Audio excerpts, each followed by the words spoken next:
Twitch, my laptop, everything is conspiring against us. In case you didn't notice, this is a Monday night, streamers and gamers. I don't know, we have no casual way of referring to the viewership of our pod, but I'm going to pretend that we do.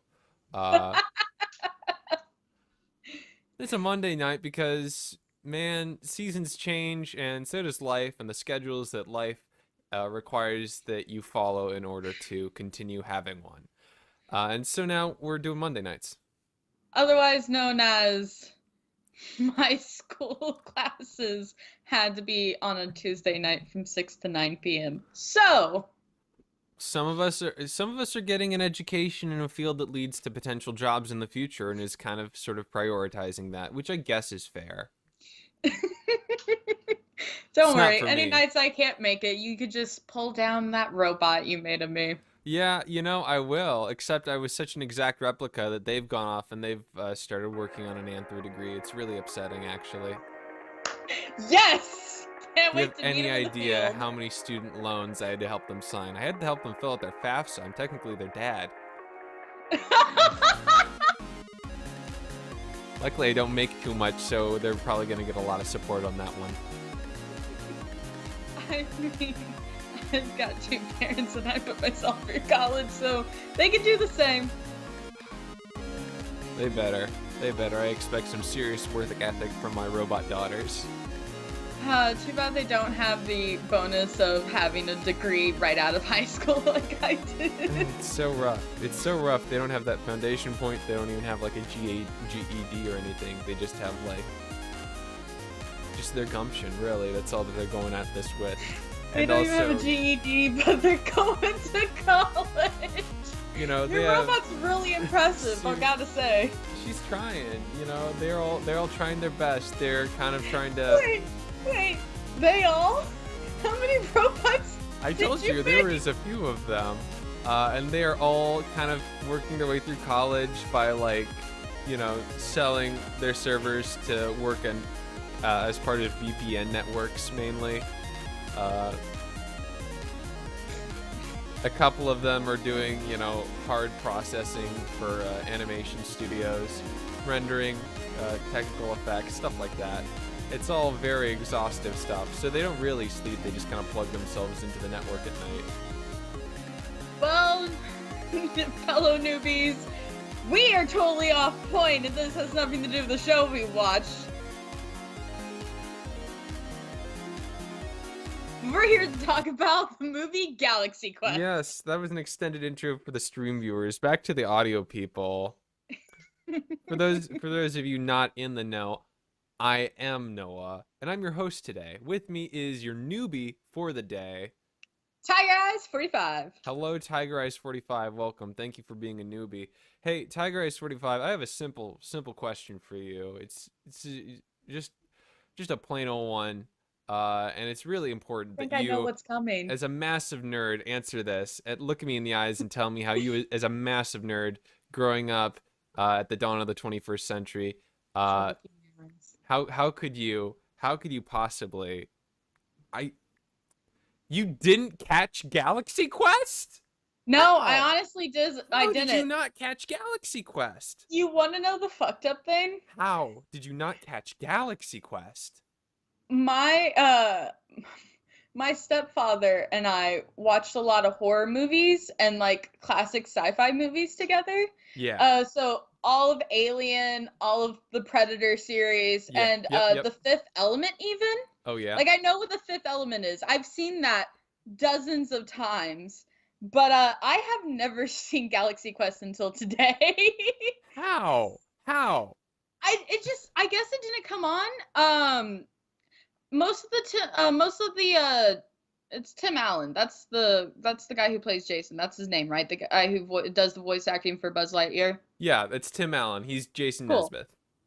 So Not most Nesbitt, of his stuff I know from reruns or like VHSs that my mom or my great grandparents had, and most of everybody else is like Alan Rickman from Harry Potter, Monk from Monk. It's all stuff I watched with the adults with me, and none of the adults ever put on Galaxy Quest. Fifth Element, totally. Galaxy Quest, nah. Which is funny because Fifth Element accidentally falls into a trope that Galaxy Quest makes fun of in this movie. Well, you know, I can't even argue with that because the only reason I saw this is because we did have a VHS of it, and my parents were actually totally cool with us watching it. It was sort of the rare not Star Wars kind of sci-fi that they were okay with us watching from pretty much, you know, the word go. Which is funny because we hadn't seen any Star Trek, even though my parents are big into Star Trek. And this is obviously mostly a parody of Star Trek more than anything else, although it touches on most sci-fi. But we just were watching this as a straight up film. So there's a film I watched that I recognize as a parody, but I just watched it as if it was a film on its own as well, and that was Spaceballs. That is in my notes. The top of my notes is Spaceballs notes. And my mom has Spaceballs on VHS and then got it on DVD later. So I stole it for college, and then I opened it up to see it wasn't in there. And one of my siblings had taken the DVD out and put it somewhere else. So I couldn't run away with Spaceballs. But like, that's a parody movie I enjoy as a standalone movie a lot. You know, and so when did you watch Spaceballs the first time? I want to know. Right after I watched all the Star Wars movies. I thought it was a sequel, so my mom would just put it on for me. It has the guy from Honey, I Shrunk the Kids, and I had seen all 3 of those movies. So I was like 6, and I would just put it on and play it to entertain myself. My mom did not care about what we watched as long as it wasn't porn. That, you know, that tracks. That certainly tracked so far with the Tigereyes backstory. Your parents didn't let you watch a lot. Didn't let you watch sci-fi. Just about anything, which is why I didn't watch Spaceballs until I was an adult, or nearly so. My mom was like, "Is it extremely violent? Does it have porn in it? No, cool. Is it violence, but they're watching it with an adult? Cool." Except for Ed and Eddie, I was not allowed to watch that. My mom and grandma strongly believed Ed and Eddie would make us stupid, so we did not watch Ed and Eddie. Everything else was go. Ours were a lot more. Our restrictions were a lot more extensive and fluctuated throughout our lives. It was quite interesting. I'll have to give you the full play-by-play at some point. Some highlights include not being allowed to watch Phineas and Ferb because my mom thought it looked like Beavis and Butthead. And never bothered to investigate any further. What else? Actually, we also were not allowed to watch like Family Guy and South Park until we turned 14. So like once you hit 14, you could watch those, but you couldn't watch those until you were 14. Those are different, like, those aren't even different ballparks. Those are just like different states. South Park and Phineas and Ferb. Yeah, no, those are different states, but like... South Park is something that, you know, most people will be like, yeah, I can see not letting a kid watch the show where, like, you know, South Park things happen. Do I have to elaborate on what a South Park thing is? You know, in the words of the McElroys, that good South Park humor, you know. But your parents just never looked into Phineas and Ferb. My dad really, it was kind of funny. You know how there's this running bit in Phineas and Ferb? Mom doesn't know what's going on. Dad sees what's going on, but assumes like the mom's okay with it and is actually kind of interested in whatever the boys are doing. That exactly was what played out. My dad enjoyed the show. My mom did not let us watch it, but only my dad ever actually watched the show. So, something like that used to play out in my family where if we were hanging out with our great-grandparents, my grandpa was not allowed to watch TV alone with us unless my grandma double-checked what was on, because he had a bad habit of falling asleep on Cartoon Network and going into Adult Swim and just waking up to Robot Chicken and being like, yeah, this checks out. This is for kids. It's claymation. Claymation, a thing that's been for kids in the past 30 years.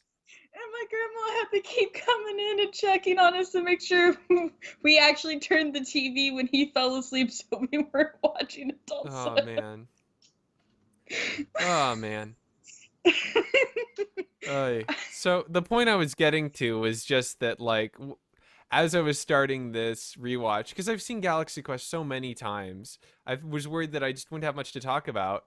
and also just that my perspective on it would be a bit shifted. Because, like I said, I watched it before I saw what it was parodying, so I figured I'd be like, the kids that watched Spaceballs before they saw Star Wars, and just took it as like its own, sci-fi movie, no awareness of it as a pastiche, just a very funny movie.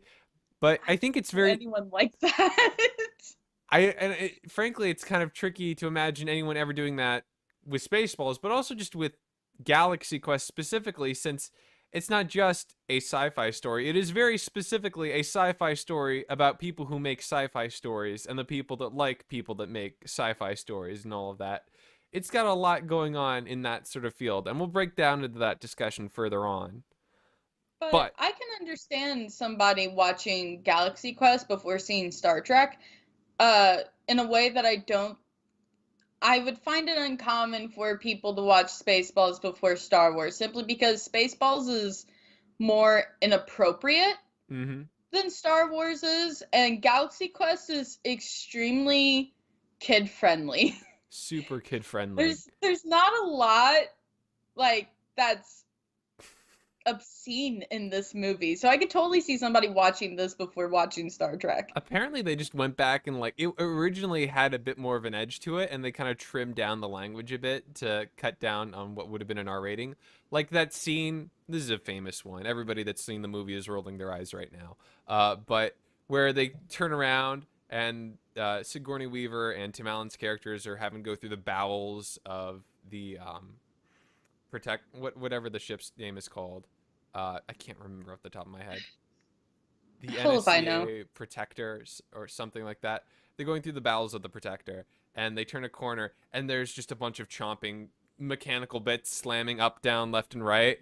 And Sigourney Weaver says, "Screw that!" But if you watch her lips, she doesn't say "screw that" at all. It's very clear what she's actually saying and what has been dubbed over here.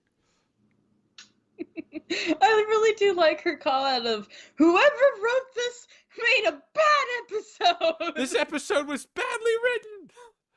All of her comments just escalating throughout their travels through the bowels of the ship. She's like, we arrive here underneath the Amiga 13. This doesn't make sense. Why is this here? Oh. It's because it was in the TV show. This episode was badly written. Oh, I'm peeking my mic so much. I'm so sorry, kids. Okay, but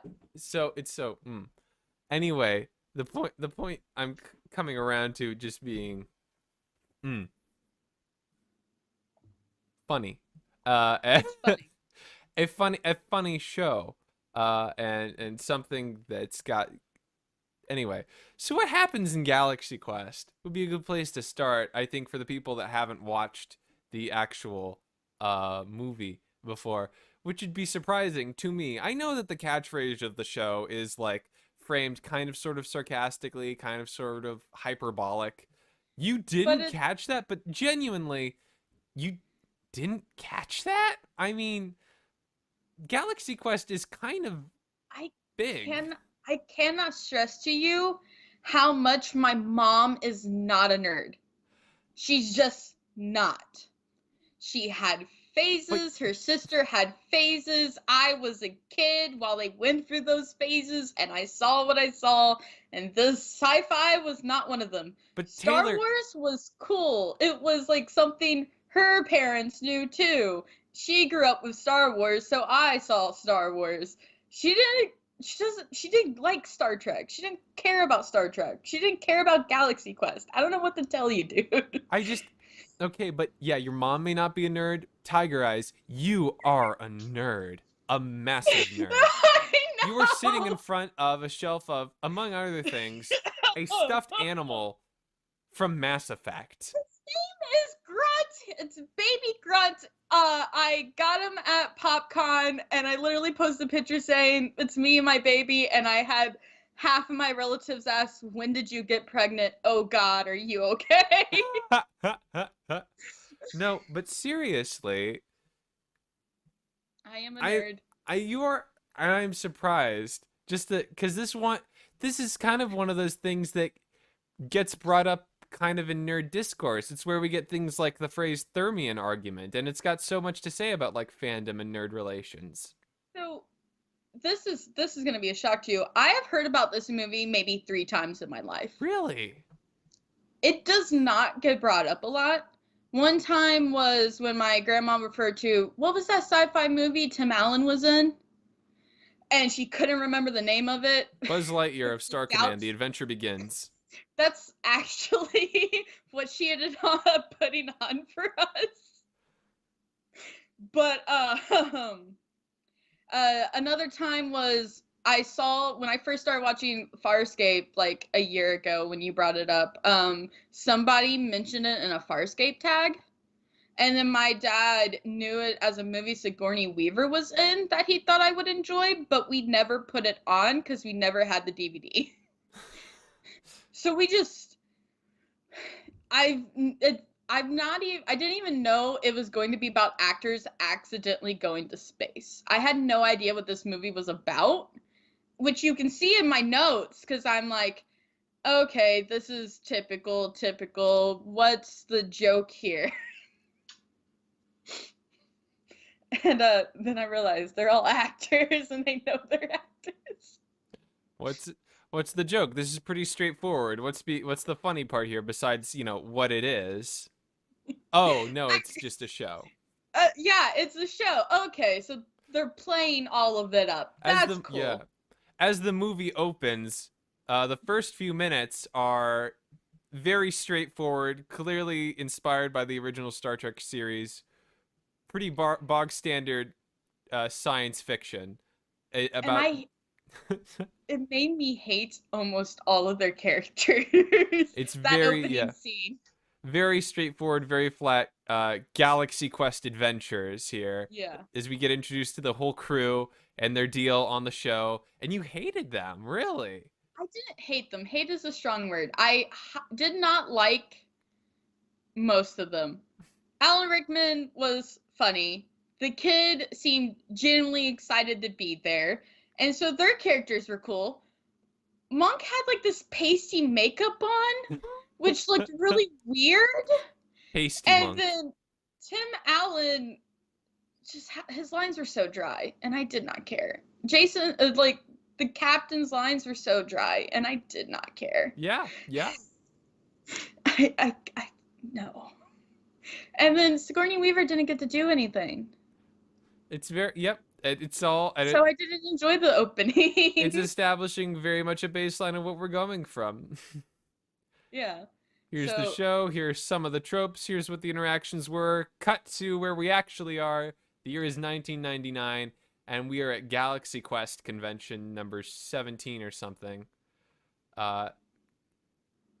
In a hall full of people in costume. I don't think it's called cosplay yet. I think it's just called like hall costume. And we are just watching Sam Rockwell playing another Z-list actor, talking to the crowd, introducing an episode while everybody waits for the actual actors to come on stage and say hi to the crowd. Meanwhile, backstage, actors are having a rough time. Turns out everybody's grown up a bit. Everybody's a bit tired of this. Nobody's had a real job in years. They're all just sort of making money off of the con circuit, which I'm sure is very relatable for most of the science fiction actors that I've heard talk about how much they enjoyed the movie. And most notably of all, everyone just kind of hates the guy that plays the captain. Tim Allen's character, Jason. Yeah, but he's 2 hours late to this event where he's the star of... I hated him too. Fuck. Also, he apparently booked another event just without them entirely. He's just doing a solo event. Did not invite them, apparently. As the captain. It's not as the actor. He booked it as the captain to show up as the captain to the next event. That is so shitty of him. Especially when they've talked about how they've all been doing the circuit together. Mm-hmm. And that was kind of the deal. But the only one who seems to be holding everybody together is Sigourney Weaver. Sigourney Weaver. Yep. Gwen, who is just kind of loosely trying to play peacekeeper among these people that are just tired. Especially Alan Rickman's character, Alexander, who is sort of the pseudo Spock of the group. And also the one kind of serious actor in the troupe that is just so tired of this role, of this character, of his stupid catchphrase, and just doesn't want to Oh go on anymore. man. But I love the journey his character goes through. Anyway, later on in the, Jason eventually arrives. There's an argument, some back and forth. Eventually they go on stage. Jason loves fans. He's way too excited to be on stage and surrounded by people cheering his name. It's almost uncomfortable. And then we just cut to later. We see the rest of the con playing out. The actors are hanging out with the fans. They're signing autographs. They're answering questions about their characters and anything that might have been going on in the background that maybe didn't get recorded regarding their characters. All sorts of stuff. Clearly Jason is loving it, having the time of his life, entertaining the crowd. The only questions that Gwen gets asked that we see have to do with whether or not she had her character had a romantic relationship with the captain. He bumps in to interrupt her answer to say that, to imply that there was one, and then to flirt with her while quoting the show. And she's just kind of grossed out by it. And yeah, she's definitely not into it, and he's just like, "Come on, it's for the fans." it's so. Ugh. Anyway, moments later in a bathroom. I like how you just get moments later in a bathroom. I do want to add that there's a moment where she walks off pissed and everybody watches her leave and then glares at him, and he goes to follow Gwen to bring her back because she's clearly the only one everybody respects. Everybody's just sort of giggling. And they flirt again, and this time she says, it used to work before I knew who you were and what you were like, and now it's just gross. And he still doesn't get it, but he decides to leave her alone because she's in a mood. So then he goes to the restroom. In the restroom, he overhears some Klingon Redditors. What? Some people in fake, whatever the fake Galaxy Quest equivalent of a Klingon is, at the urinal, chatting things up. And they're just making fun of him. They're ripping into the actors for being on the con circuit, getting, making money off of overpriced autographs, for not really having any real acting gigs in a while. And specifically what really gets to him is comments about what a loser they think he is. Now very clearly the rest of the cast just doesn't like him, and he leaves in a bad mood and just blows up in front of a fan. Again, he definitely has it coming though. Oh yeah, he super has it coming. He some extra nerdy guy and his compatriots come up, ask some weird technical question, very kind of like, trying to figure out where like some continuity error in like the technical schematics in like weird side splat books and like one throwaway line in an episode. Very nerdy things that don't matter, but do matter if you're, a nerd. And he just blows up at him, shouts at them about how the ship isn't real, and storms off. And even the cast is kind of disturbed. There's like a call later between Gwen and Alan Rickman's character, Alexander, and about how it seems kind of weird for him. This is odd. This is a bit odd. Gwen is very clearly concerned, and Alexander's like, "Well, I told you. I've been telling you for years. He's a fucking psychopath." It's so. And one thing I just want to highlight here as we're passing through is one of Gwen's lines is, he doesn't act like that. I've never seen him act like that, not to a fan, because one of the big through lines I think we want to like lay down here just as we're going through the description of the content of the show is that despite being like a pretty straightforward like is satire even the word? It's pretty straight up parody and at times a satire of science fiction fandom, science fiction creators.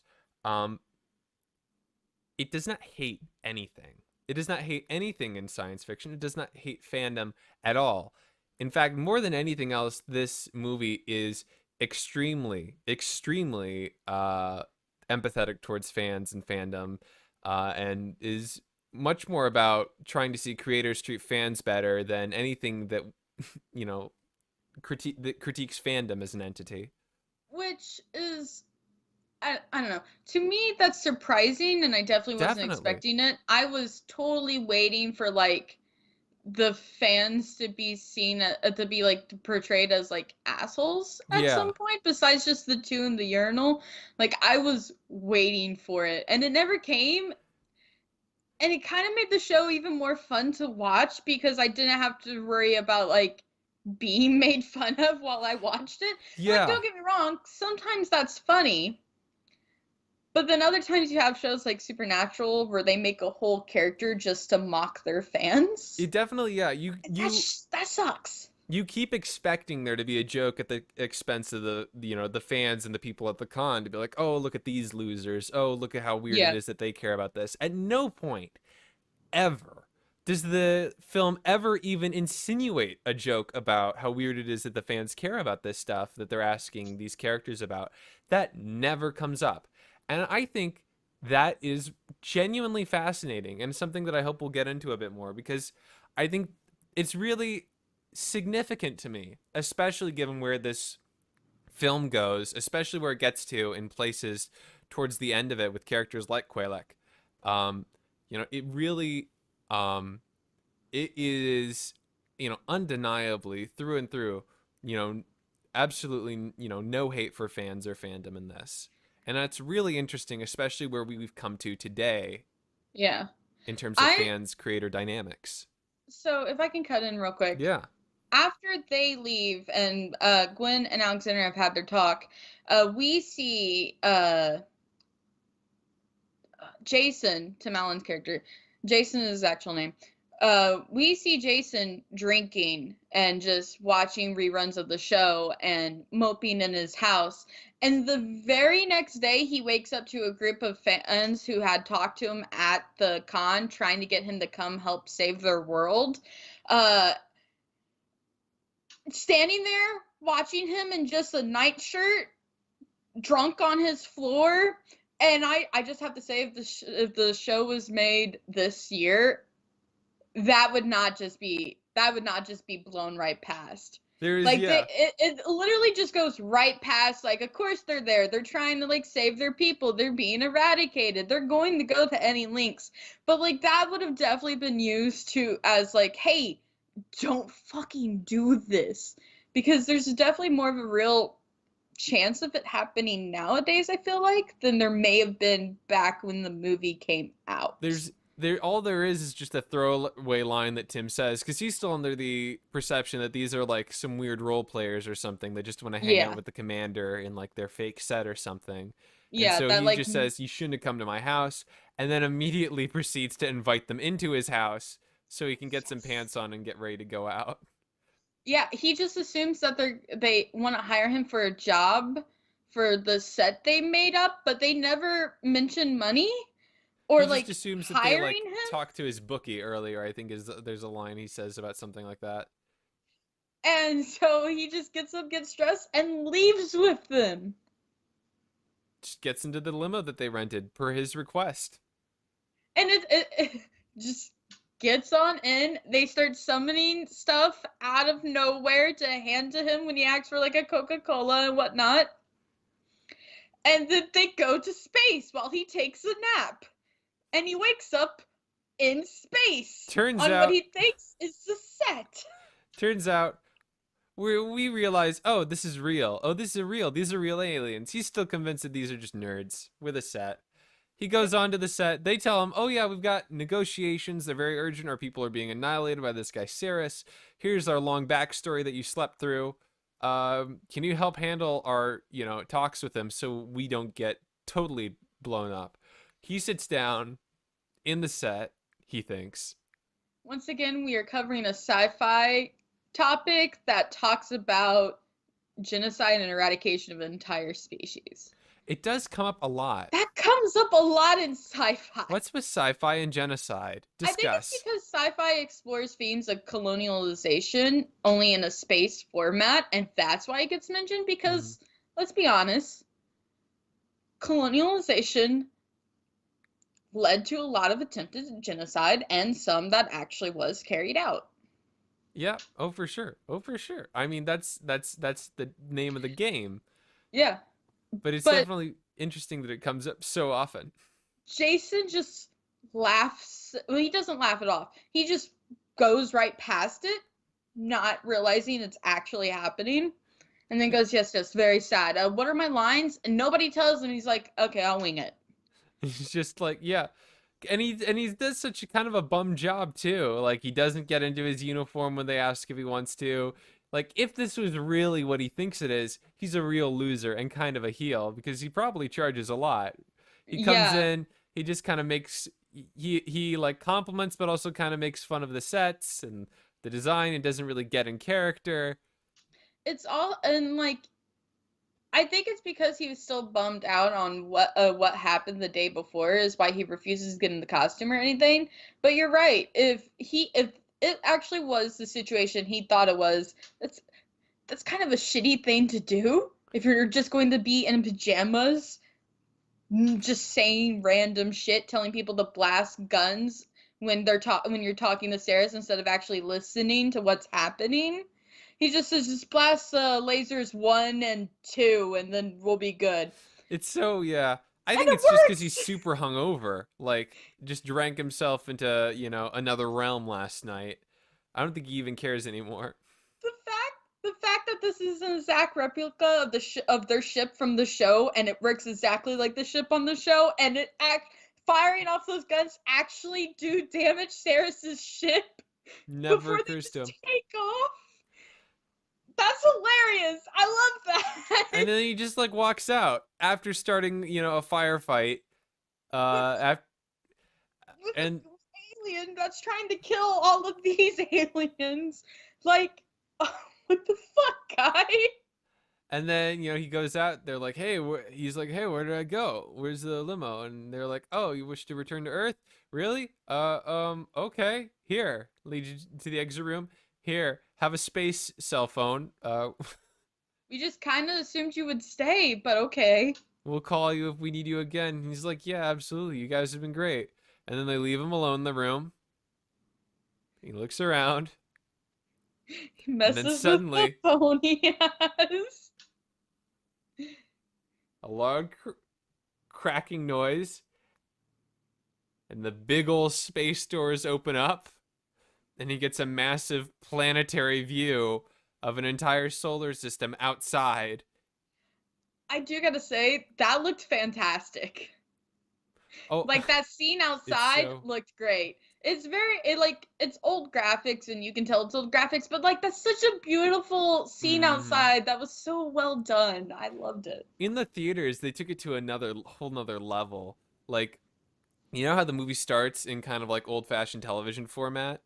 Yeah. And then they like widen out as they cut into the normal show. Well, when those screens opened in the original theater theater projection, some versions like the curtains would open up even wider as like the doors were opening, and you'd see that the projection actually went even longer than it had been before, so the landscape gets even bigger. Oh, They don't that's maintain that so for the DVD cool. releases. Oh, but that's so cool. Oh, that could actually be used to say something about how his perspective is getting larger the longer the movie goes on, because originally it's the show, then it's real life, and now you see that the show has taken him beyond just what real life Yep. had to offer. It's definitely Like got that sense of that's an changing interesting perspective for you and the commentary. characters. It's very cool. That's a very interesting It's commentary. I really like that. I wish they had kept it. Anyway, mere moments earlier, he had been covered with some weird goop that trapped him, and then the goop launches him into hyperspace and then through a black hole. Through a black hole. Through the Just black goes hole. straight through the black hole. Straight through the Not black even hole. John not even John Crichton is this much of a mad lad, guys. I'm gonna strap on my space silly putty, and I'm gonna go for a ride in a wormhole.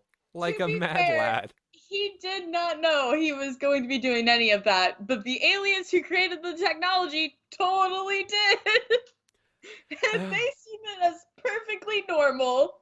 Let me see if I can shift gears a bit here. We've got a lot of movie to Me get too. through here. Uh, Okay, let me see. Let me see. I guess some people don't mind the long descriptions, especially if you haven't actually seen the movie, which I guess a lot of people haven't, which is surprising to me. But I guess it shouldn't be. It's like It's a comedy sci-fi film from 1999. Maybe it's just not got as big of an impact as I thought. I'm just confusing the fact that there's a Folding Ideas channel video about it for it actually being very popular. There's also a Movies with Mikey episode about it, so I think it's got to be up there. So to speed up this description along a little bit quickly, that way we can get to the rest of our discussions. He goes back and tells all the crew that he went to space. They assume he's drunk as a skunk and that he's making it up. Which is super fair. Yeah. He accidentally runs into a fan from the fan he yelled at yesterday. They knock down both of their teleporters and they get them mixed up. So the fan ends up the real one. He ends up a fake one, and he tries to use it to show his friends that he can go back to space with it, and it doesn't work. Don't you look? See, look at my real communicator, and they all pull out their prop communicators. And it just does not work at all. And he leaves kind of upset, and then the aliens contact him again like, hey, you fired on Ceres, but it didn't destroy your ship fully. Now he's attacking us again. Can you come help? He's like, I need the rest of them. And they still don't believe him. And as they're getting in the car to leave, they're like, well, Monk actually says, I feel like we should have just taken the job. While they're all complaining about how awful he was and like how unprofessional he is and everything like that, and Monk mentions the just taking the job and getting paid, and they're like, "Fuck, let's go." So they go, and Sigourney Weaver's immediately like negotiating contracts for all of them. Like, hey, we all work together. You take one, you take all, and they're like, "Yeah, no, we're totally fine with that. We would love for you all to come." They're like, "Wow, this is a lot easier than I was expecting." They get blasted into space.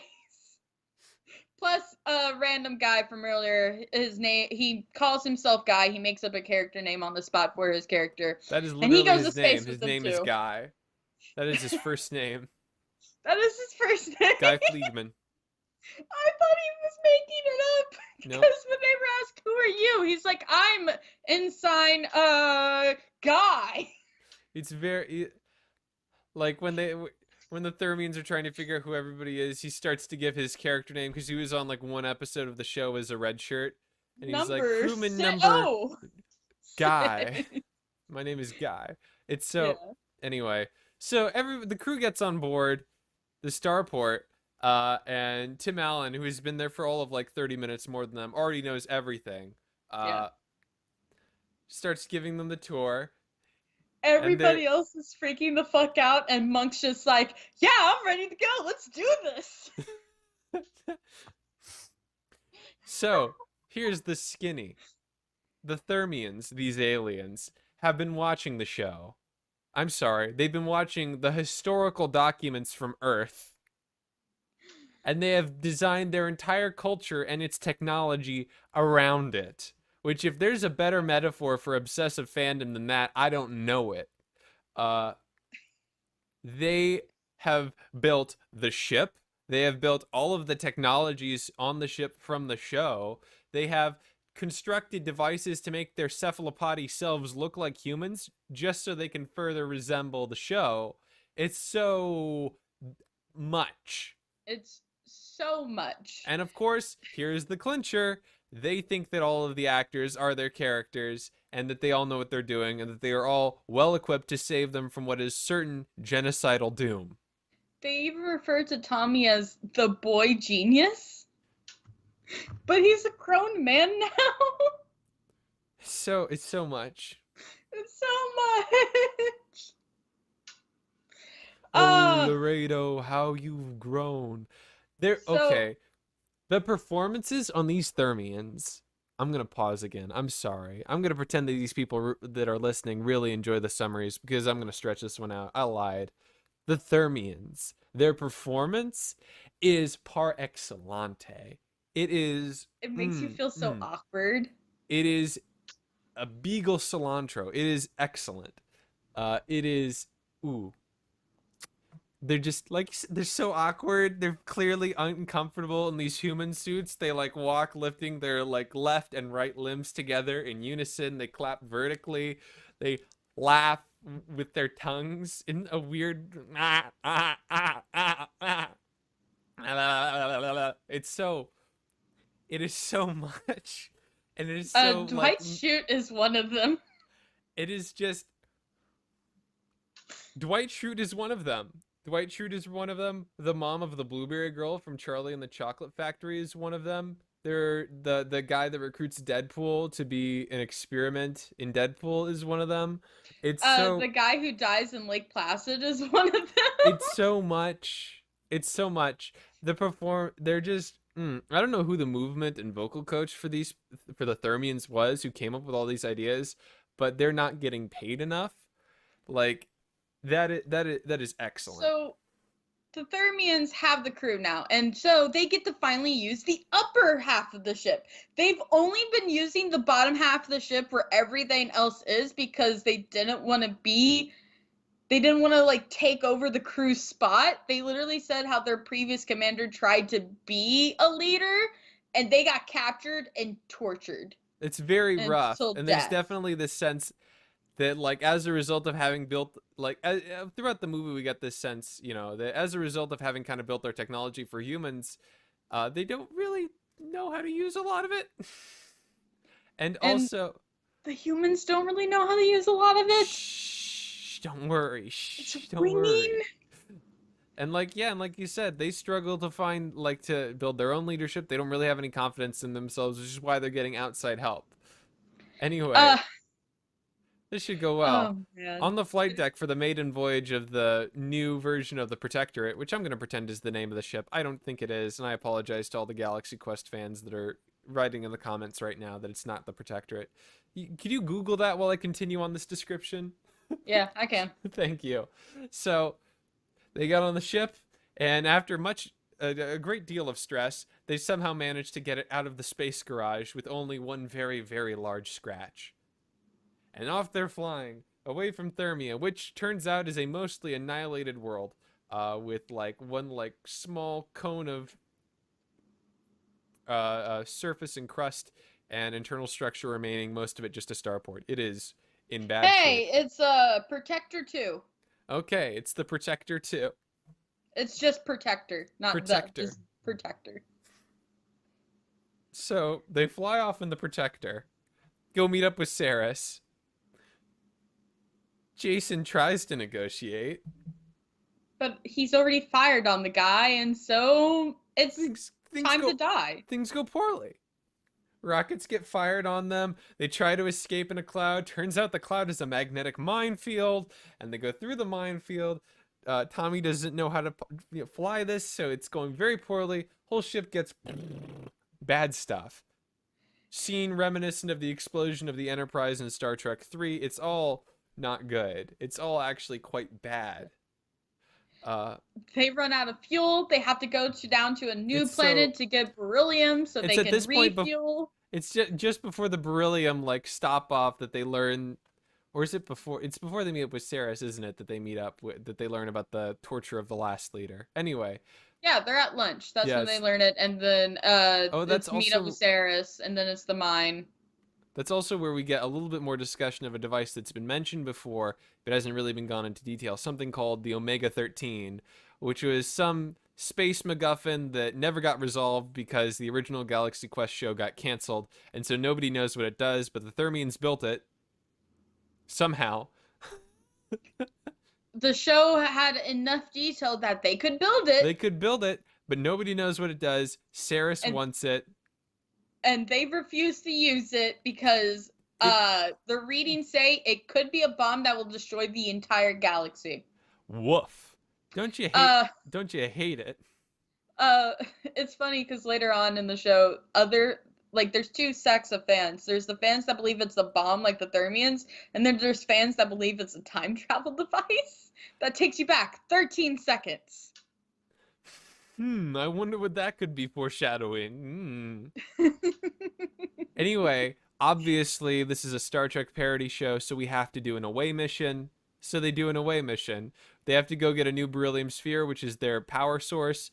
And so they pop off to a planet, And, you know, Jason and most of the crew, and also Guy, who doesn't want to be on board the ship because he's afraid that he's going to be a red shirt in real life and get eaten on the ship. But then he realizes that maybe he'll be the red shirt that gets eaten on the ground. And so he's just having a Because bad that's what time. happened to his character in the show. His character died on an away mission on a random planet and got shot. It's so bad. It's so bad. And he's just terrified the whole time. This So is scared. we're in the fun and games section of this in the 3-act structure. We're still having a good time. We're still making fun of like all the tropes. It is excellent. Jason tries tumble rolling for stealth, and Gwen's like, does the rolling help? Where's your gun? Where's your gun, man? He's like, yeah, it helps. Oh, fuck. Anyway, Alexander's shaking his head, fucking done they find with a him. sphere. They also find some aliens, and uh-oh, they look like babies, but actually they're murder babies. The murder baby lizard aliens that want to eat your flesh. I mean, most babies would murder if they had the strength to, I'm If sure. given the chance, babies would be murderous. That's why there's that whole horror movie about a prepubescent Superman that kills people. It's you know, children are scary, not to be trusted, especially if they're strong. What movie are you talking about? Brightburn. I have not seen it, but I want to. It's what if Superboy was a serial killer. Oh, okay. You probably Moving like it. You on. hate Superman. You probably think it makes total sense. I don't like Superman as a bad guy. I just wish he would get off of his fucking high horse and be a little less uppity. He's such an uppity man. He's such an uppity asshole. Uppity, and away that man. Can't Here's stand the thing. I think Captain America's less uppity than him. I have more patience for Captain America than I do for Superman. It's really... And they both fight Nazis and stand up for immigrants. So, you know, there's that positive. I mean, you know, Superman did smash the Klan. There's a lot, you know, there's a lot going for these guys. He's just such an uppity man. He thinks he's so much better than everybody else because he judges everyone else's decisions, and that's what annoys me. Superman from Justice League very specifically annoys me. Every time he works with somebody else, I can't stand him. That's not the point. We're gonna do a Superman episode eventually. So things go awry. Jason gets left behind with the murder babies, who decide to sacrifice him to what at first we think is a pig lizard, and then actually it was a rock monster the whole time. They were just waiting for the rock monster to show up, and the pig lizard got curious. This is when Monk's character has to come into his own and operate the teleporter because nobody's ever successfully operated the teleporter, and when he tries it on the pig lizard, it turns inside out, and then it explodes. And everybody's like, shut up, don't tell him, don't tell Jason, it's fine, Jason. What do you mean it was inside out? That doesn't sound like fine. Panic ensues. Jason's running from a rock monster, and then the sexy alien lady walks in, and then suddenly Monk has the courage, and he does it. Okay, so Jason's giving this huge speech about how great he is and how what a wonderful friend he is and how he's so smart and he's so great and he's gonna figure this out. Sexy lady walks in, he's got it. His friend is literally almost dying like, you're amazing, you're wonderful, you're so smart, I know you can figure this out, Fred. And he's totally zoned out. You know, I won't denigrate our audience or this pod by quoting CinemaSins here, but you know that one CinemaSins running gag? It does apply. It does kind of apply in this particular instance. That particular power is stronger. I would have to watch CinemaSins in order to know what you're talking about. Well, I assume that the people that would watch our show are the sort of people that would probably watch CinemaSins. And this is a call out, by the way. If you're hearing this and thinking that sounds like a call out, I am subtweeting you, actually. And it takes one to know one, so like don't come at me. I am in your position as well. I was also like that guy in high school. Moving on, they get Jason back, and the whole day is saved, except for why can't they contact anyone from the top of the ship? Turns out Ceres has boarded us while you were on the planet below because it was a defenseless, broken ship up in its orbit. Of course, Ceres caught up with them. And the only one who didn't know was Quilek, who was downstairs helping to work the fucking teleporter. Everyone else is captured. One of the second commands, whoever it was. One of them was down there. the Mathazar, the lead Thermian, is getting tortured by Saris.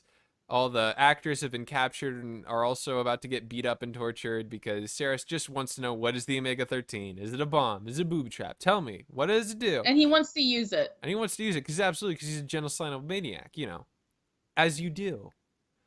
You know, I don't. I wouldn't know. I don't personally. You know, but maybe. That was an uncomfortable silence.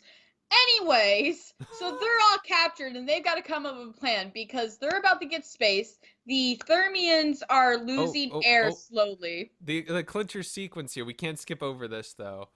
While Mathazar is being tortured, Saris turns to come on Jason because Jason's the captain. Obviously, he would know what's going on here, and he's about to torture Gwen to get Jason to say something. And then Jason just says, okay, show him Galaxy Quest, show him the historical documents.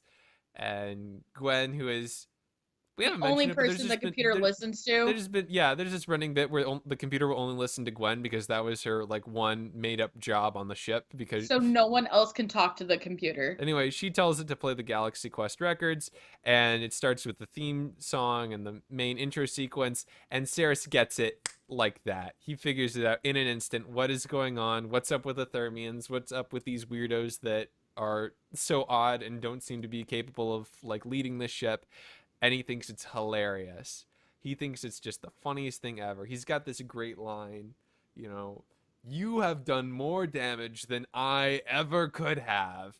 And it's so impactful. So he forces Jason to explain what he is to Mathazar, which is something Gwen tried to do earlier, but they didn't believe her. They thought she was joking. She was so heartbroken when she realized the truth. They just don't understand the concept of acting or playing pretend or deception. Jason's there explaining it, and Mathazar's refusing, and he doesn't get it, and he's smiling like a child. And so Saris pushes him down harder and says, explain it like you would to a child.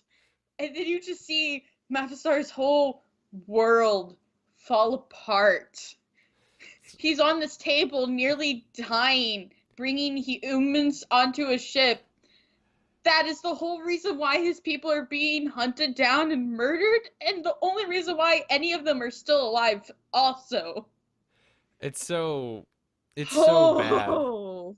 It is devastating. It's not the torture, it is finding out that nothing that he's believed in is real that breaks him, and it's just heartbreaking. And then Saris says, okay, we're going to kill everybody and take the weapon. Yeah, so they go to space the humans, and everybody else is losing air, and Mathazar's just left on the table, strapped down, because they think he's going to die any moment now anyways, because nobody ever survives the torture, I guess. And Alexander and Jason start fighting with each other, as they've been doing throughout the whole show. Only this time, it's an act. And they use it to space the two guards who were taking them to throw them into space, and then go rescue everybody else. And they split up into teams that handle different tasks. Tommy gets sent with Monk because they don't know what the two of them could possibly do. Tommy needs to go practice driving, desperately. Tommy needs to go practice driving. Monk doesn't have anything to do. They're getting sent away. Guy, I don't remember what he does, but Guy goes off with Monk. They and the space lady have got to go get the Thermians some oxygen. Meanwhile, Alexander goes off to try and open the hatch into the room where the Thermians are getting asphyxiated.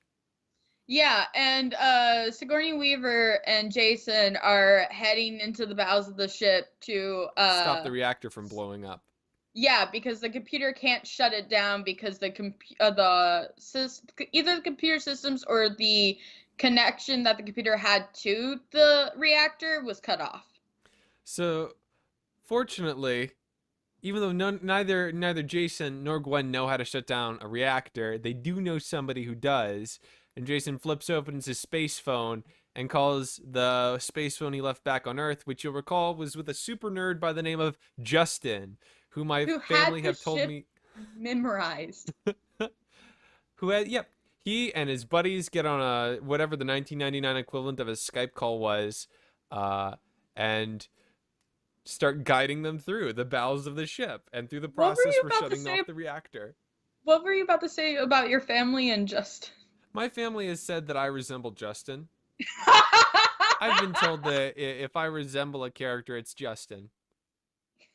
I recognize that actor from somewhere, but I don't know where. I was trying to see if I could recognize him from anything in his wiki page. Nothing sticks out in my brain here, though. Okay, finish the summary up while I Google him. Okay, let's see if I can. So they go to the bowels. It's very stressful. We see the Omega 13 again, and we hear that bit about how maybe it's a time device. And they're able somehow at the last second to shut down the reactor core using a set of buttons that look suspiciously like the reactor core shutdown device from the end of Alien. As someone who has been on an Alien kick for the past couple of weeks, I forgot about that, and it was quite pleasant just to see Sigourney, frankly, but also to see pastiches like that. Anyway, everybody else's missions is going successfully. Alexander has teamed up with this one Thermian that he's met with before, who's a super big fan of him and of his character, who loves his catchphrase and the character's whole mantra and like way of life. Has sort of modeled himself, is very attached to them, and is kind of heartbroken when he finds out that Alexander is just not interested in bonding with a fan on that level at all. So, is the character's name Brandon, not Justin? Yeah, Brandon. I don't know why I keep calling him Justin. Brandon. Because the actor's name is Justin Long. That's probably part of why. Brandon. So I wanted to make sure. All right, continue. Anyway, they are able to save the day for the Thermians in partnership with Monk and Guy, who partner up with Blueberry's mom, whose name I also forget, to get the oxygen back to the Thermians and also get rid of most of Ceres's men on board. All that is... Oh. So I actually know this guy from a lot. He's been in a lot of movies. Uh-oh, we got one of those guys that gets around. He does the voice of Alvin in the Alvin and the Chipmunk live action movies. Oh. He's Lim in Planet 51. He's in New Girl. He's also Spyro in Skylanders. Man, he's Kevin Murphy is in F is for Family. There's other stuff he's into, but like he's Gary in Jeepers Creepers too, which is probably where I know him because I was a fucked up kid who watched Lake Placid and Jeepers Creepers all the time with my great grandma. So I don't think he dies. I think he's the one character who survives the end of that. Your ever interesting media diet. I was a very eclectic child. They save the day on the ship. They get into the command and control. They pilot the ship. Tommy has figured out how to fly better by watching the historical documents. I mean, the TV show. They go back through the cloud of mines. They start dragging some mines secretly, and they do a JoJo's Bizarre Adventure style turnaround on Ceres after playing a short game of chicken with them, and send all the mines blasting into his ship. Looks like he's gone forever. I'm sure he won't come up again. Everybody's super happy. Day has been saved. Time to get back to Earth. But you guys forgot that rewind hasn't been used yet. Oh, well, why would they have it if it didn't need to be used? I don't know. It doesn't seem important. It doesn't seem important. Anyway, they go through the black hole to get back to Earth. They come out of the black hole. Things are looking good. We're coming in. Hey, Monk steps onto the main deck. Usually he's in the engineering room. What's that about? Jason goes up to talk to Monk, whose name is Fred, and says, hey, Fred, what are you doing here? Fred blasts him. And then he transforms, and it was Ceres in disguise the whole time! So, everyone dies, everyone but some of the Thermians, and Guy is killed instantly by Ceres on the deck. Jason is just barely alive, and he's doing like the army crawl across the floor, and he shouts off to Mathazar, activate the Omega 13! And they decide to use it. And he punches down the lever. Death of the universe be darned. And whoop, a very long 13 seconds ago, when they got out of the black hole, the longest 13 seconds in cinema history, this movie, Fred steps out of the elevator again, and then Jason just decks whams him. Just He whams him. Boom! He beats him up, throws him on the ground, punches him more while he's down. So Sigourney and Everybody's trying to drag him off. Grab him from behind, pull him off. They're all fighting with him, asking, "Why are you beating up Fred? It's just Fred. Why are you hurting Fred?" Saris untransforms, steps up, and then suddenly a cane smacks in the face, and then again, and then again, and it's Mathazar, who's been all like set up and repaired from his torture injuries. Haha, saying the show's catchphrase, "Never give up, never surrender." It's so, oh, get him, Mathazar. It's excellent. Except, it's not over yet. We can't slow down. The black hole has hyper accelerated us. We will destroy ourselves if we try to land on Earth at this point.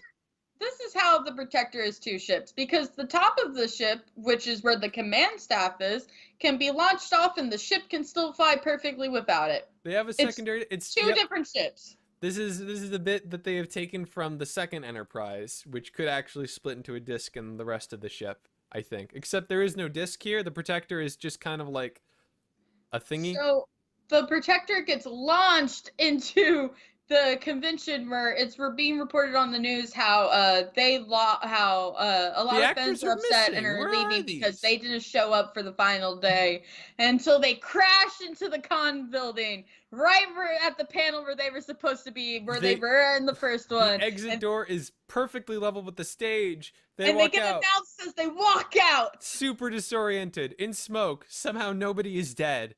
Uh-oh. Somehow. What's that emerging? It's Saris again! No! And then Jason does a tumble roll. He gets Tommy's gun and boom, blasts him. And he's Nobody gone. questions why there's a dead alien. Nope. He just puff of smoke. Smoke and mirrors. This is probably his special effects. Don't worry about it. Yep. It is fantastic. Absolutely. And then you find out their show got picked back up, and they all, plus the alien woman, the Thermian woman who came down with Monk, is in it too.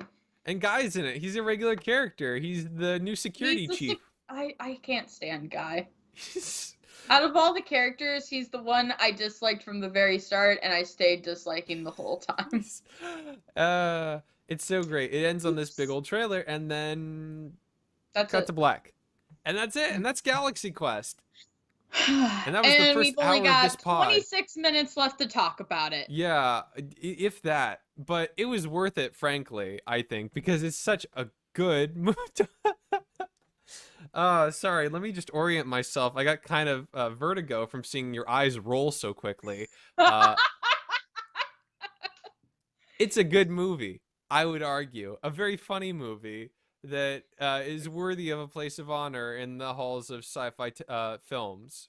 It's a good movie, but if there's going to be one aspect of it we absolutely have to talk about, it's got to be the character development of not only Jason, but Alexander, and the way they treat fans at the beginning versus how they treat them at the end. Yes, let's talk a bit about this. One thing that I didn't mention in the summary is, of course, the way that Alexander's arc ends, because he does have this fan that he's of his. Well, you didn't mention how it begins either, because at the very beginning, he's not communicating with fans. Yeah. He hates that they repeat the same line over and over again of his. He can't stand how they only really know the one line that was stolen by the commander when they talk to the commander. He just takes the pages, autographs them, shoves them back, sends them away. He doesn't want to deal with them. And then at the end, there's a character called ᴗᴗᴖᴗᴖ who has based his whole life off of what Alexander's character does in the movie, and tries to live by the same like moral code as him as well. And at the very end, he gets shot. And he starts to die. And he's just like, oh, that's just a quick wound. You'll be fine. Alexander keeps telling the kid he'll be fine. And ᴗᴗᴗ is just like, I just wanted you to know you were always like a father figure to me. Thank you for being that. And Alexander finally says the quote that every fan wants to hear him say that he's just refused to say. And then he gets up. he sees the bad guy who killed Kellic, and he just fucking charges. He doesn't throw a punch or anything. He just tackles the motherfucker.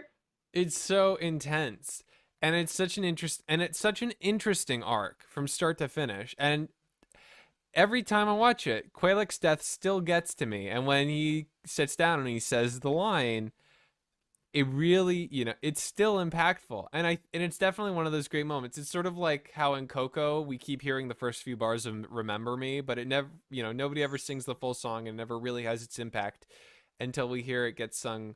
Well, first off in the flashback, but the most impact we get is at the very, very end when it gets sung, to Coco for kind of the last time. And in the same way, even though you keep hearing this line over and over again, and it's designed to be this super dorky, super embarrassing thing that you really would only say if you're super passionate. Outside of its context. Yep. It's utterly meaningless fan reference sort of line. By Grapthar's hammer, you shall be avenged. It makes no sense. We never know what Grapthar's hammer is, or who Grapthar is, or any of this. Who's being avenged in the original context? It's just a catchphrase that people like to say at him. But when he says it to Qualic as he is dying, Qualic has just said that, he has always seen Dr. Lazarus, Alexander's character, as a father. It hits you. It hits you. You feel emotional impact because it's real. And I think that is sort of, I'm glad that we're talking about this because that is so much of the core of it. This sort of that element of the relationship between these creators and these fans and the relative reality of what they're dealing with. There's that, and then the other most like heart-wrenching moment in the whole movie is when Jason can't feed into a fan's fantasies anymore and has to be realistic and honest about the real world with them and has to stop pretending to be the captain that Malphazar wanted him to be. He has to be honest about what's reality and what's fiction and destroy a fan's hopes and dreams. And this is the first time he's ever had to do that, and it hurts him and it sucks. But in the end, it was probably the best thing. Because Malphazar's like, well, we thought you would stay on the ship. And he's like, I gotta go back to Earth. And they're like, yeah, you're not the captain. I could see why you would want to go back. If only we had a real commander around here. And then Jason's like, I think you guys have a great commander. And like, hats off to Malphazar. And I'm so glad you put those two moments as foils to each other because they are really interesting, and I do really think that they get down to an interesting point because we've already talked about how much this show doesn't really have much in the way of critiquing fans directly in terms of how fandom works and how fans interact with their creators. It puts a lot of impetus on creators to construct healthy kind of interactions with these fans here, but it also understands that as part of those healthy interactions has to be a clear understanding of where reality begins and ends. But at the same time, it is also willing, in the case of Qualic, to say, yeah, the boundaries about reality, but also the emotional reality of this is truthful and valid. And that is also meaningful and something worth, finding impactful, even if it is all made up, because it's real to him. And that is really interesting. I don't think you could have one moment without the other and it being the same movie. Because if you just had the reality coming in and crushing down a Malphazar moment without the Qualic death, then it kind of ends on a note that, hey, no matter how much you like something, it doesn't actually matter. But with like the Qualic death being its counterpart, it shows like, hey, no matter if it's not real, it can still have an impact on you, and that's totally valid. And sometimes it helps you get through. And I mean, like, a lot of fandom today is toxic, and there's a lot of issues with it. But at the end of the day, there is media that really helps people get through things. As much as I shit on Supernatural, it really helped me get through a lot of tough points in my life. Not as much as Teenage Mutant Ninja Turtles 2003 version, but still quite a lot. And I have no complaints about TMNT 2003 version, but that's just me. It is really,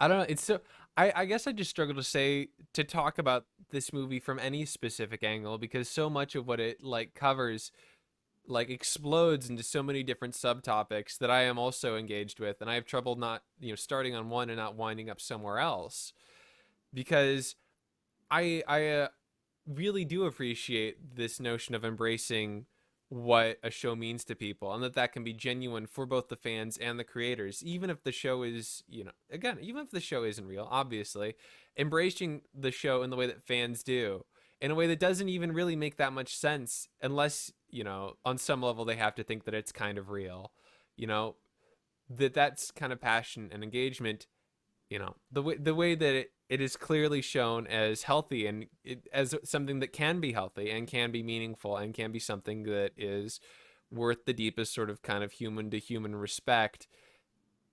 I don't know.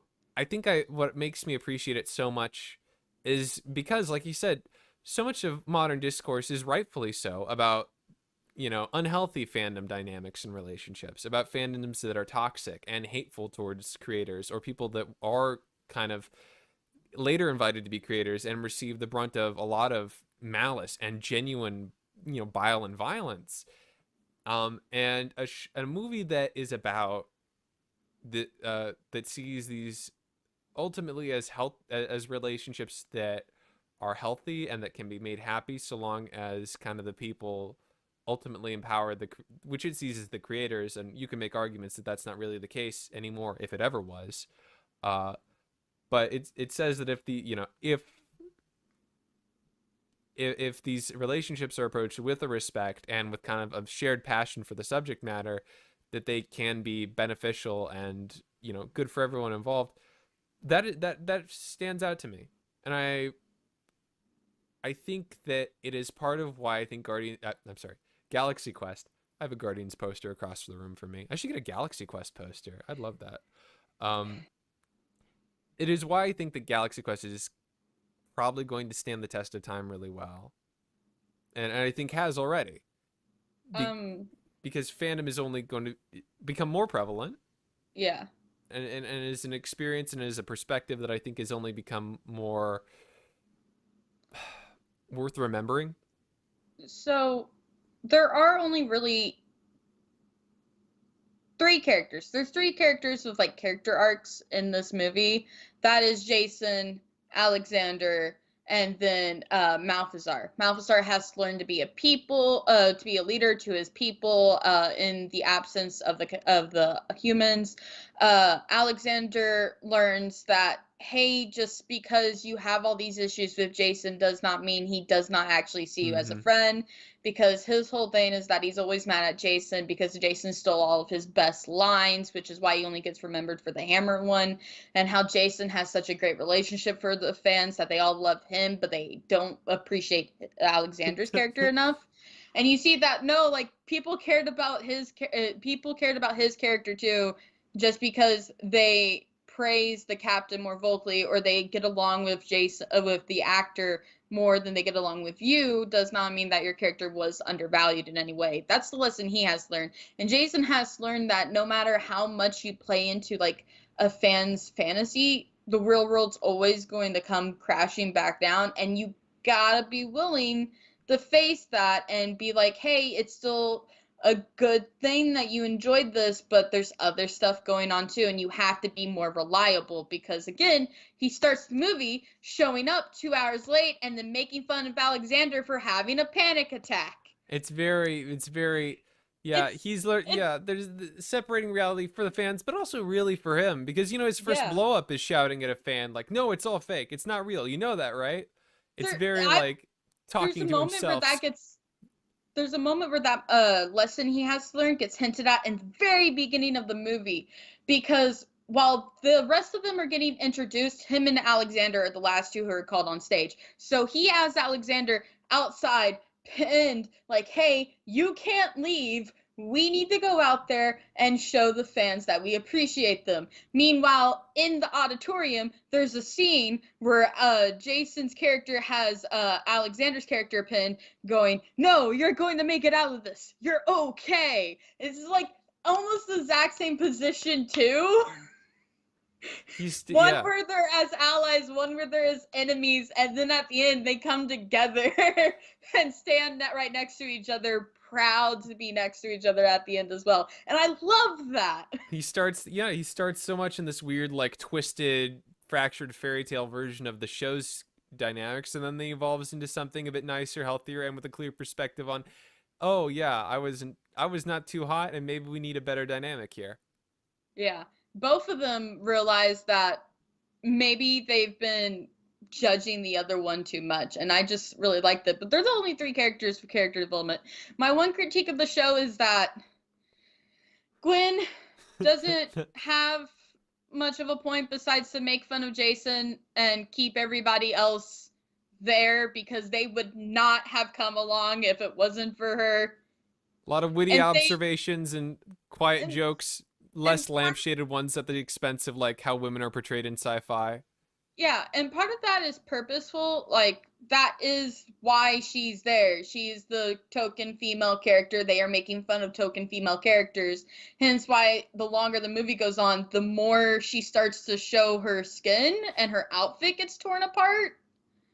But at the same time, I can kind of forgive this movie for that because, one, her lines are genuinely funny. Oh yeah, she's like, all the best zingers she, come from Gwen. yes. She actually gets to be funny and complain about the stuff that's happening. And 2, it's very clear that they are doing it purposefully. Oh yeah. In like some movies, you're not sure if they're accidentally falling into tropes or not, but this one's very obvious. Like, hey, look at this! Isn't this kind of ridiculous? It's very. Oh, her one job is now her strength as well. None of you can get the computer to work for you. You need her. Do something about her now. It's so good. It. And of course, some of the jokes fall into that weird valley with satire where you can't tell, is it a joke or are they just replicating the trope? Like, if it doesn't get lampshaded, it's really hard to tell. Like the fact that her costume is falling apart as the, like, movie goes on, and nobody ever mentions it. Which is, nobody mentions it, but Guy constantly stares at her every time a new piece of her outfit gets torn, and then he'll be seen leaning against her or touching her or laying on her chest in one scene, and I hate him. I hate him for that reason very specifically. It's funny that you noticed that. The one background joke I noticed is that how Fred is always eating something. And I didn't notice that. What I noticed is that Fred, anytime he's not talking and he's not at the forefront, he's either right behind Jason and he's chasing after Jason as, like, his lackey who agrees with him on everything, or he's at the back of the group to keep the group from walking away from Jason, and he's staring up at the ceiling. He's such an odd duck character out there. And of course there's Tommy, who also has nothing really to do except be kind of the kid? The exaggerated kid. I think that's a more generous reading than what I was giving it. I was like, oh, he's just kind of the overreacting, funny black side character, and that's sort of his one job here. So the reason why I read it is, like, he's still being treated as that kid is because, one, the aliens still referred to him as the boy genius, and 2, they literally make jokes about him having to learn how to fly better, as if he was a kid learning how to drive for the first time. And how when he breaks his arm, he has to be carried like a child to the hospital room. He's not carried like you would expect someone to carry an adult. He's the one they're like, hey, this is going to be dangerous, so you should go up there where it's going to be safer. You and Guy go up there where you'll be safe, and we'll handle this down here. It's like, because he's the youngest and he was a kid when they were on the show, they all still kind of try and treat him that way, which, I wish he had more to do, and I wish they didn't, but it's better that than, like, how in Babylon 5, Franklin doesn't get to do much outside of being a doctor. I mean, at least Franklin's gonna get like an actual arc that's internal, and not Tommy, whose arc is the external bad pilot, good pilot. I mean, yeah, but that's better than Gwen not having an arc at all. Very true. Very true. Her. It's the reason why I'm more forgiving of that being Tommy's role is because that's kind of everybody's role, aside from, like I said, the three who have good arcs. That's very true. It you know, the very tight limit on what they can do. Most of it is just jokes, and they're very good jokes. I will say this. So, when you were watching the movie, you never once thought maybe Monk was an alien? Never No, once? I've never watched it's one of those things I've seen a bunch. So maybe if I had watched it the first time, I just thought he was kind of a goofy guy. I remember looking through your notes. That is like you held on to that one for the whole length of the movie. Did! Okay, so while I watched this movie, I thought for sure Monk was going to be an alien. He's going to be an alien. He's either going to be secretly a Thermian, or he's going to be one of the bad aliens who is on the good side and was hiding out on Earth, or he's even going to be an alien from a different species who's going to come in at the end and offer the Thermians like a place to live peacefully. I was waiting for it because, one, everybody else gets teleported right away, but he gets left behind, and it takes him 5 minutes to catch up with everyone else. While they're all facing the aliens freaking out, frozen, and shaking like crazy, he just gets zapped up there and it's like, awesome! Hey, Jason, how are you? Let's go! And he's just okay with being in space. He was okay with being teleported. He doesn't have a moment where he's scared like everybody else. And again, if he wasn't right behind Jason, whenever Jason was running to catch up with the rest of the group to keep him from running away, he was at the back of the group, keeping everyone facing Jason. It felt like his whole purpose there was keeping everybody focused on the captain so he could fill in the background. And then there's other moments where, like, when they need when the engines are falling apart, he's standing there, there's fire behind him, the ship is falling into space, and he's just like, this is kind of a bad sign. We should maybe stop. And Jason doesn't listen and keeps going, and when they run out of fuel, he was like, oh, I know where the find fuel, and he immediately knows what planet they have to go to find fuel. I'm just saying, an alien would know more about space than a human would. Of course, an alien would know where maybe some extra fuel was. And then he kept having all these looks with the Thermian woman, who I knew there was a romance going on, but I thought maybe she knew his secret, and that was why they already had this connection. And in the end, he was an alien. He was Ceres. Ceres pretended to be him for a scene. But he wasn't an actual real alien. I kept waiting for it. The twist that never came. Honestly, the moment that made me think, oh, he's human, was when he started making out with the Thermian woman, and she summons the tentacle and puts it on the back of his head, and he smiles. And, like, if he wasn't transforming then, he wasn't going to transform at all, and I knew that. But then you're just into that. You're just a weird guy, ain't you? Yeah, I literally wrote in my notes, he's not an alien, he's just kinky. It's funny because there is a line where they make fun of, like, how Jason's character used to be that guy, but now but nobody ever mentions how it's not Jason that ends up doing it, it's Fred. And really only Guy sees Fred and the alien getting down to it. What is his exact description of what's going on? Oh, that's not right. As he watches Fred melt into the tentacle woman's arms. Arms. Anyways, so when he showed up and he had his arm behind his back and there was a gun in it, before you even see the gun, I'm like, oh, he was an alien. He was an alien. He's one of the bad guys, and that sucks. But he was an alien. And then it was Ceres. I'm like, wait, that's Ceres. He could have been Ceres the whole fucking time. What the hell is this? It was Ceres pretending to be Fred because Fred was in the engines room, probably making out again. Once again, you made a connection that not even the writers could have thought of. You're thinking too fast for these people. This is why you've got to go out there and make the cool stuff, because otherwise nothing's gonna really meet up here. But okay, I would argue that there was a lot of like not strong evidence, because it ended up not being true, but like if it had gone this way, there was a lot of planting from the There's very beginning. definitely, This I quick can agree with that. adaptation and everything like that. That's good writing. That's how you hint at something happening without like giving it away right away. Movies that reveal, oh, it was secretly a test the whole time. Like, this is how you do good clues. And even if it wasn't like he was an alien the whole time, there was still a moment where he was being masqueraded by an alien. Mhm. And that also, you could also see the hints leading to there. Like, all of these are peculiar behaviors from him. The moment he's not being peculiar, maybe watch out. Tony Shalhoub, a man whose performance is so weird that it made more sense to think that maybe he was just a secret alien. I mean, I'm so used to him playing Monk, and Monk has like OCD. Can relate. Monk has like extreme OCD, which makes him a really good detective when things aren't in the right place. And so I guess this character is pretty neurotypical when compared to Monk. I was like, he acts a lot differently in this movie than he does in the Monk TV show, and I'm very much used to him being in the Monk TV show. That's where I know him from. I don't know him in anything else.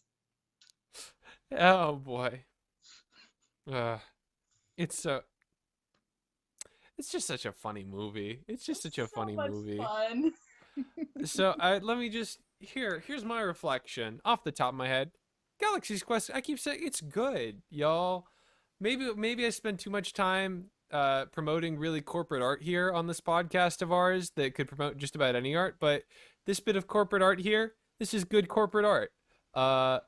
If you also like other bits of corporate art, or just a fan of fandom or science fiction, it's got some interesting things to say. It's got a perspective that is kind of faded away in light of recent new darknesses and depths to fandom that have become much more apparent in recent years.